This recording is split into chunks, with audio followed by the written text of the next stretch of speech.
So Gwen Stefani, the queen of cultural appropriation herself, is sampled on Meg's newest song, BOA. First off, what an honor for Gwen. And I wanted to talk about tasteful cultural reference versus cultural appropriation. Why is it that Meg Thee Stallion can have a Japan-inspired era and Gwen Stefani seemingly can't? To answer this question, we have to take it back to 2004 and 4 women: Maya Chino, Jennifer Kita, Rino Nakasone, and Mayuka Kitayama, respectively known as 𝐓𝐫𝐢𝐩 𝐉𝐫𝐽 and Baby. Even in this picture, you can see a hierarchy of height and level, who appears knowing and in power and who appears submissive. So these women appeared as essentially Gwen Stefani's muses throughout music videos and even appearances, press tours, etc. She called them the Harajuku girls and even had a line of perfume named after each one of them. In my personal opinion, they should be owed millions of dollars to this day, but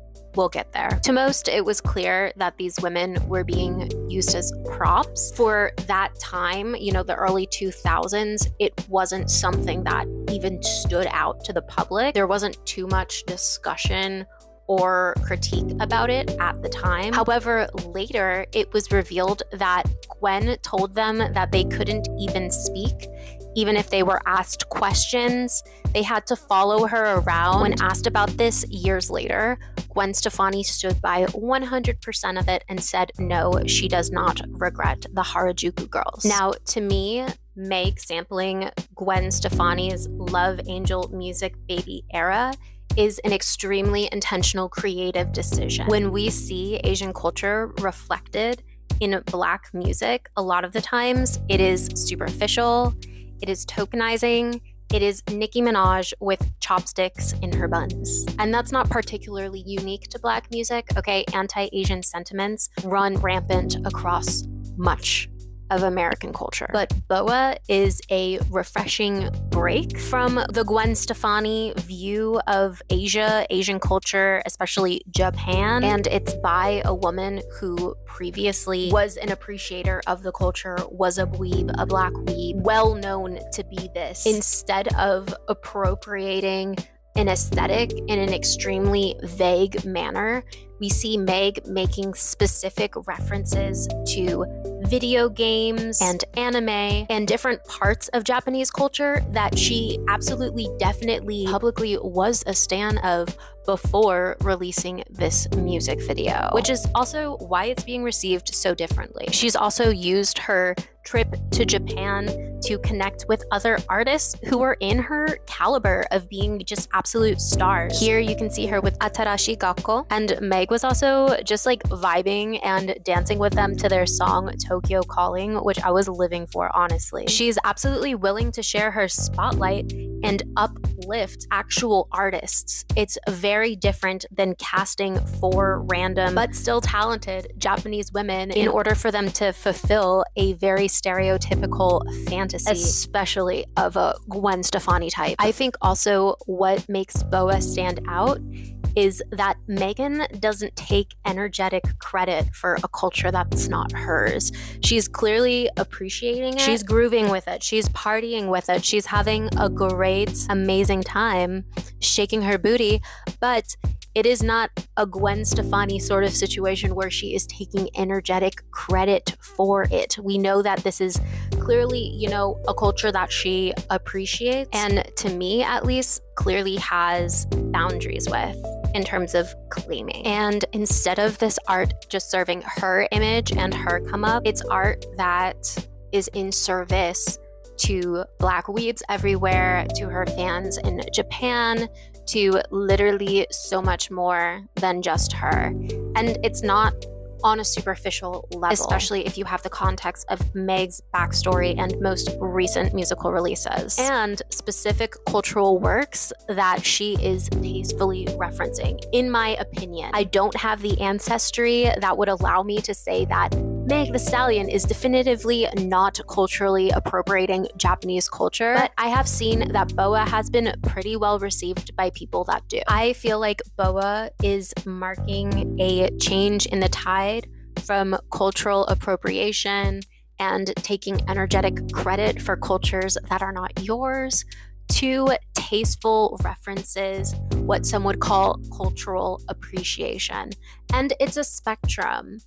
I feel that Meg intentionally sampling Gwen Stefani, it's a decision that brings eyes to this spectrum and says, hey, this is what we were bopping to before, maybe before some of us even knew better, and this is how we can be bopping together now. Gwen Stefani had a come up on Japanese culture, whereas Meg Thee Stallion is specifically celebrating her come up in Japan. And as a Black weeb myself, I feel very well understood and represented by Meg Thee Stallion. I'm happy that we're finally moving in this direction, especially with other people's cultures. BOA is a straight up anime convention cosplay video, and I'm here for it. I love how she's cosplaying Boa Hancock on the cover of BOA. It's so cool to see a cosplay like this. She knows the source material well. So in the first video, I really focused on cultural aesthetics, but I want to just briefly touch on cosplay. And getting back to the Chun-Li of it all, sorry, but just because you call your song Chun-Li and put your hair in buns does not necessarily mean that you are doing a tasteful cosplay, or I would even go as far to say a cosplay at all. Like, we didn't get this Chun-Li.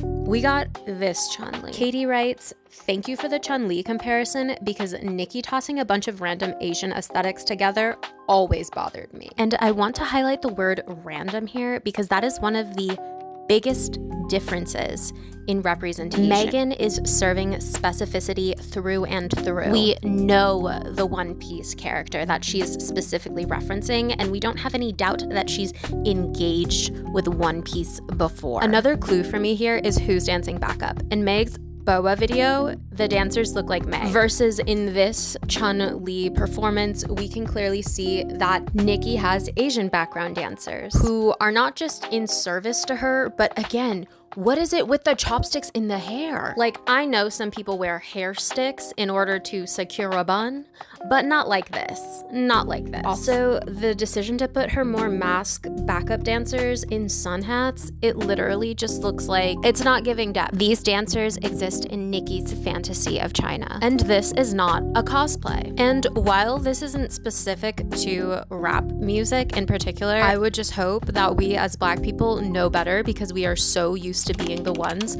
used as the backup dancers, used as the backup singers, used as the props to up the aesthetic of non-Black people. Speaking of which, we did not forget about y'all. But yeah, this spans genres, as we mentioned, Gwen Stefani.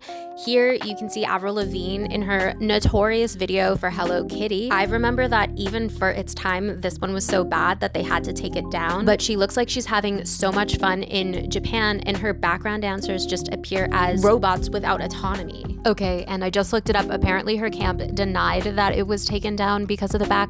And I think it speaks volumes that when these musicians are told, hey, this was mad appropriative by the cultures that they are actively profiting off of, their response is along the lines of racist. LOL. I love Japanese culture, and I spent half my time in Japan. I flew to Tokyo to shoot this video. And yes, that was a direct tweet by Avril Lavigne. Josh writes, I love how Meg uses her platform to uplift art forms that aren't usually respected as much, with her time on Legendary, helping host the Anime Awards this year, and so much more. To me, it really feels like Meg is a child of the culture who knows how to give back to the culture and uplift the culture. As I said before, it feels like she is truly in service, versus the Gwens and the Avrils who seemingly use the culture of others in service to their own bottom line. This comment by pizza.gov was right on the money in saying that with Megan, it feels like she's finally big enough to show off what she truly loves and respects and cares about, and you get that feeling genuinely through her art and music videos. And the others feel like truly themes of the week. And for Meg, we know that this is not a theme of the week. She is truly about this life. She is truly the weeb girly. She is repping and living the Black weeaboo life. Also, just a quick sidebar, some of y'all were mentioning that Rino Nakasone is now a successful choreographer. I feel like it can be really easy to fall short of giving the Harajuku girls their flowers when focusing on the solo come up of one Gwen Stefani. They all achieved different levels of commercial success, and this is not because of Gwen, but in spite of how they were treated by Gwen. And I feel like that's a really important delineation to make here. Also, some of y'all said that my first video made y'all cry. I'm just so happy that my words were able to resonate with so many people, and I just have to say, as a Pisces, that's about the highest praise I can get.